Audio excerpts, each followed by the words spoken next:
संत आखिर में कौन होते हैं, संत का डिफिनेशन क्या होता है? इस प्रकार जो है कपड़ा अगर धारण करते हैं तो वो संत बन जाते हैं क्या? मनुष्य को मोक्ष की अगर और जाना हो तो उसे क्या करने की आवश्यकता है? क्या साधु और संत बनने के लिए शाकाहारी होना जरूरी है? संत कितने प्रकार के होते हैं गुरुजी? नमस्कार साथियों, इस वक्त हम देवों की नगरी प्रयाग में मौजूद हैं और यहाँ का हर एक दृश्य आपको दिखाने का प्रयास कर रहे हैं। इस बार का मेला जो है पूरे का पूरे तरह से जो है डिजिटल के साथ साथ में जो है आप यहाँ पे देख सकते हैं कि किस तरह से जो है घोड़सवारी के माध्यम से भी जो है देख रेख जो है किया जा रहा है और पूरे देश और विदेश से जो है इस महाकुंभ में लोग आ रहे हैं और यहाँ पे देख सकते हैं सभी लोग अलग अलग जगह से आए हुए हैं। सबसे पहले जो है यहाँ पे आपको दिखाना चाहेंगे कि यहाँ पे जो लोग आए हुए हैं कहाँ से हैं, थोड़ा सा जानना चाहेंगे। कहाँ आए? लखनऊ से आए हैं। आज ही आए सर? नहीं, हम 3 दिन से यहाँ रुके हुए हैं। स्नान हो गया? बहुत बढ़िया स्नान हुआ। अरे बहुत बढ़िया। योगी जी को लाख लाख बधाई। कहाँ से आए हुए हैं गुरुजी? खुर्जा से, बुलंदशहर, यूपी। कैसा लगा यहाँ पर? बहुत बढ़िया, 4 दिन हो गए आज यहीं रहते हैं। कोई चीज का दिक्कत नहीं, कोई दिक्कत नहीं।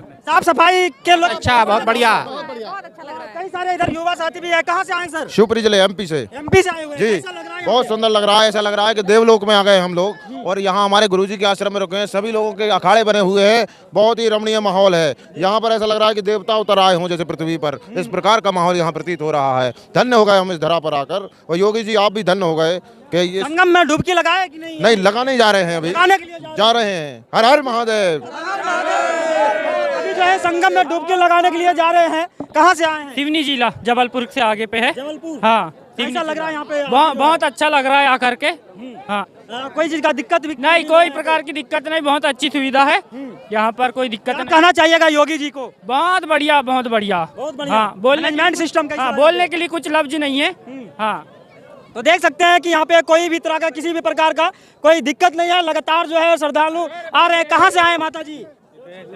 हम गुजरात से आए। गुजरात से हाँ, कैसा लग रहा है? बहुत बढ़िया लग रहा है। बहुत बढ़िया लग रहा है। बहुत बढ़िया है। हर चीज का मैनेजमेंट सिस्टम कैसा है? बहुत बढ़िया। पूरा डिजिटल जो है इस बार कुंभ मेला में है यहाँ पे। हाँ, सब ऐसे। देखिए एक महात्मा जी हैं, इनसे भी बात करेंगे। कहाँ से गुरुदेव जा रहे हैं? मैं गुजरात से आ रहा हूँ। गुजरात से आ रहे हैं जी। क्या कहना चाहिएगा ये महाकुंभ के बारे में? महाकुंभ के बारे में यही कहना चाहिए कि अध्यात्म तत्व जो है सबसे ये अगोचर तत्व है, लेकिन अलौकिक शक्ति से जो प्रेरित होकर के, आकर्षित होकर के जो लोग आए हैं, जिस तत्व के अनुभव के लिए लोग साधना किया करते हैं, वही साधना सिद्ध महापुरुषों के दर्शन के लिए लोग आते जाते रहते हैं। ऐसे अलौकिक शक्ति जो हमारे जीवन में जो हम लोग पाना चाहते हैं, हमारी मांग है लेकिन हमारी खुद मांग को हम नहीं पहचान पाते हैं। और इसी तरह से साधना के पीछे जो लोग महापुरुषों ने अपनी सिद्ध भूमि और एक जो व्यवहारिक मान अपमान से परे रह करके जो जीवन जीने की एक कला उनके पास है, उन कला को देख करके ये लोग आश्चर्यचकित होकर के उनके दर्शन करके ही एक अपने आप में संतुष्ट होकर के चले जाते हैं। लेकिन अंतरात्मा की जो एक कमी है, वो कमी दूर करने के लिए कोई ऐसे महापुरुष की साधना के साथ उनको जुड़ना चाहिए, वो नहीं जुड़ रहे हैं। आज जो है पहला शाही स्नान है, क्या महत्वपूर्ण है गुरुजी? आज का स्नान जो ऐसा नहीं है, प्राकृतिक है। हमारी हिंदू सनातन संस्कृति, हम कुदरत के साथ चलते हैं। हम अपनी आकांक्षाओं से नहीं चलते और कोई भी अपनी आकांक्षा पूरी नहीं कर सकता। लेकिन प्रकृति के साथ जब वो अपनी जीवन की धारा को जोड़ देता है, तब वहाँ संस्कृति का निर्माण होता है। वही संस्कृति को लेकर के हम जीवन में आगे बढ़ना चाहते हैं। यही संस्कृति की ये धरोहर है हमारी ये मेला। पूरे भारतवर्ष में कहीं भी चले जाओ, मतांतर के बीच में एक हम सूत्र से जुड़े हुए हैं। यही ऐसे साबित होता है, ये कुंभ मेले से साबित होता है कि हम एक सूत्र में जुड़े हुए हैं। बिल्कुल बिल्कुल। अब देख सकते हैं गुरुजी जो है गुजरात से आए हुए हैं और कई सारे बात जो है बताए हैं। अच्छा गुरुजी ये बताइए कि शांति, आप लोग जो है गुरुदेव हैं, आप लोग जो है संत हैं, थोड़ा सा हम ये जानना चाहते हैं कि संत आखिर में कौन होते हैं, संत का डिफिनेशन क्या होता है? देखो, संत की परिभाषा में ये वेशभूषा से हम आप लोगों को आगाह करते हैं कि ये इस प्रकार की भावना से जीवन जी रहा। इसलिए एक यूनिफॉर्म जो हमने कुदरत के सामने जो एक रंग पैदा किया है, इसलिए हम लोग ये आग है, अग्नि है। हाँ, ये अग्नि की ये प्रतीक के रूप भगवा लुगड़ा है। उस भगवे कपड़े के बीच में जब वो अपने आप में वो जब जलता है तो कहता है कि हम दुनिया के अंदर, हम अपनी आकांक्षा से नहीं, दुनिया के अंदर जो कुछ कोई तत्व है उसी के लिए हम जी रहे हैं। तो जलने वाले तो जलते ही हैं। गृहस्थ में भी लोग ऐसे ही भाई भाई आपस में लड़ के मर रहे हैं, जल रहे हैं। लेकिन बाबा ये कुदरत के गोद में बैठा है, सारी आकांक्षा छोड़ करके जलती हुई दुनिया में बैठा है, मस्ती से जी रहा। तो जलती हुई आग में यदि मस्ती से जीना है, वही संत कहता है। यानी कह ये सकते हैं कि जो इस प्रकार जो कपड़ा अगर धारण करते हैं तो वो संत बन जाते हैं क्या? कपड़े से उसका आपके पहचान हो सकती है। एक यूनिफॉर्म है, उससे पहचाने आपके दिमाग। संत नहीं बन सकते। संत के हिसाब से देखा जाए तो उनके अंदर उस बात से शुरुआत हो जाती है। जैसे मैंने ये कपड़ा पहना है तो मैं दो बात सब लोगों के बीच में कुछ करने के लिए मैं भले पर्दे के पीछे कुछ भी करता रहूँ, लेकिन समाज के सामने इसका चोला पहना है तो मैं उस बात को स्वीकार कर रहा हूँ, कहीं न कहीं स्वीकार कर रहा हूँ कि मुझे इस चोले में ऐसी बात नहीं करना चाहिए, ऐसा कुछ नहीं करना चाहिए। तो उसमें वो संयमित होता हुआ जी रहा है। एक संदेश दीजिए गुरुजी कि अगर मनुष्य को मोक्ष की अगर और जाना हो तो उसे क्या करने की आवश्यकता है? मनुष्य को यदि मोक्ष की ओर जाना हो तो अपनी आकांक्षाओं को छोड़ना पड़ेगा और शरीर के साथ ही उनको समझौता करना पड़ेगा।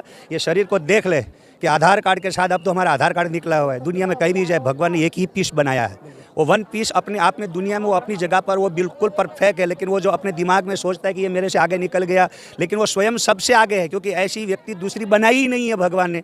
वो वही व्यक्ति अकेला है समाज में। वो अपने आप में जब वो कमज़ोर समझता है कि मैं इससे पीछे रह गया तो वो बंधन में है। यदि वो अपने आप में कह दे कि मैं जहाँ हूँ जैसा हूँ वैसा है, मैं अपने आप में मस्त हूँ, वो किसी के साथ कंपटीशन प्रतियोगिता में आगे न बढ़े और वो अपने आप को कभी ऐसा महसूस न करे कि मैं गलत हूँ और ये सही है। जहाँ है जैसा है आप सही है और आप अपनी आत्मविश्वास से जीवन जीना चाहिए, यही मोक्ष का मार्ग है। क्या साधु और संत बनने के लिए शाकाहारी होना जरूरी है? आहार विहार का बहुत ज़रूरी है, क्योंकि हमारा शरीर में आहार की शुद्धि, विहार की शुद्धि और अंतःकरण की शुद्धि, इन 3 शुद्धियों से लेकर के ही आत्मदर्शन होता है। विकृति से नहीं होता है। विकृति से तो प्रकृति भरी हुई है, सारी प्रकृति में विकार भरे हुए हैं। आपने हमें जब मेरा शरीर है तो उसमें भी विकार है, शरीर में भी बहुत कुछ रोग भी हो सकता है, सब कुछ हो सकता है। शरीर के बदले प्रकृति के विकृति में यदि संस्कृति का दर्शन करना है तो आत्मदर्शन करना पड़ेगा। संत कितने प्रकार के होते हैं गुरुजी? संत तो वैसे देखा जाए तो सत्वगुण, रजोगुण, तमोगुण तीनों प्रकार के होते हैं, लेकिन वो अपनी जगह पर गुणातीत हो जाता है तब वो सफल होता है। तमोगुण व्यक्ति जैसे गांजा पीता है तो गलत है, ये बात झूठ है, लेकिन वो तमोगुण में अपनी जगह पर जब वो गुणातीत हो जाए तो वहीं से भी मुक्त हो सकता है। यहीं से अब जहाँ खड़े वहीं से उड़ान भर सकते हैं। मुक्त होने के लिए कोई बंधन की जरूरत नहीं है। कोई बंधन की आवश्यकता नहीं है, मतलब बंधन आपको परेशान नहीं कर सकता। जब आप छूटना ही चाहते तो छूट सकते हैं, जहाँ है वहीं से छूट सकते हैं। तो तमोगुणी व्यक्ति आपको लगता है कि गांजा पी रहा है, बाबा ऐसा है वैसा है, तो तामसिक भी है, राजसिक भी है और सात्विक। सात्विक जैसे कोई हमारे जैसे आपको दिखता है कि ये तो बहुत अच्छा साधु है, लेकिन वो रजोगुणी व्यक्ति सभी हर तरह जो है ढोलकी बजाता रहता है। और तामसिक व्यक्ति को देख के आपको लगता है कि ये तो नंगा धड़ंग धड़ंग घूम रहा है, लेकिन वो अपनी जगह से वो जब उपराम हो जाता है, वो गुणातीत हो जाता है, तो ये शरीर की जो विकृति है, वो प्रकृति की विकृति उनको कोई भी बाधित नहीं कर सकती। बहुत अच्छा लगा बात करके गुरुजी। धन्यवाद।